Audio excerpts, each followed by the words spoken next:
Welcome to another episode of Nidus Group TV. In today's episode, we're going to talk about the frequently asked questions by the sellers. So I picked up the top 5 questions asked by the sellers before they sell. So these are some of the questions were dropped in our Facebook, YouTube, and also on a personal basis, and some of the questions asked by the agents as well. So first one, do we need to redecorate the property before we sell?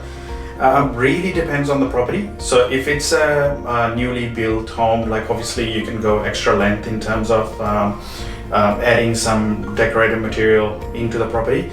Also these days you can get the virtual furnishing added into the photos as well. In terms of the existing properties, not brand new properties like townhouses, units and houses, the importance of decluttering is very underestimated by the sellers when it comes to selling.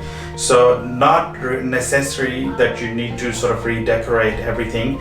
If you declutter, make it tidy, clean, less is more sort of approach, it's much better way to look at it. Question number 2, do I have to pay the stamp duty? Straight answer, no. When you're selling, you don't pay the stamp duty, it's only for the buyers. Do I have to pay the capital gains tax? If you are living in a primary residence and if it's the property you own and live in, normally you don't pay any capital gains tax in it, but for investment properties, yes you do, and that is something you can talk to your accountant about it. But for the owner-occupied properties, normally you don't pay any capital gains tax. Question number 3, when do I move out? So very important question. So if you are selling your house, you don't really have to move out until the day of the settlement, which is on a standard term is 42 days. So on 42nd day, before the settlement, it's advisable to move out and drop off the keys to the real estate. So there is no sort of switch over issues there. Okay, and do I need to be present while the viewings are happening when estate agent is showing the property, either in open home or in private inspections? It's really best that if you're not there, because if you are there, like the buyers are a little bit hesitant in terms of like they feel that they're invading your privacy. So it's better like if you sort of put your valuables away and lock up everything important. In my career in real estate, I haven't seen anyone stealing anything from the from when they come in to look at the house. So it's best to leave the property and then go for a walk, coffee or anything like that, and then come back when people have left.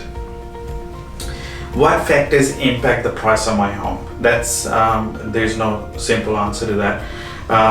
It's mixture of like current market conditions, what other comparable sales are happening around you, also the location, the school zone, transport, any future sort of like development options as well, and also like the way, for example, properties presented itself and the land size and all of those things. And lastly, the importance of the which is very underestimated in the selling process, is which impacts a lot largely on your sale, is the skill of your real estate agent to keep the deal together and also to negotiate the best price, and also in terms of like if there is any issues in the building inspection or bank valuations, so they have the ability and the skill to get through the sale for you.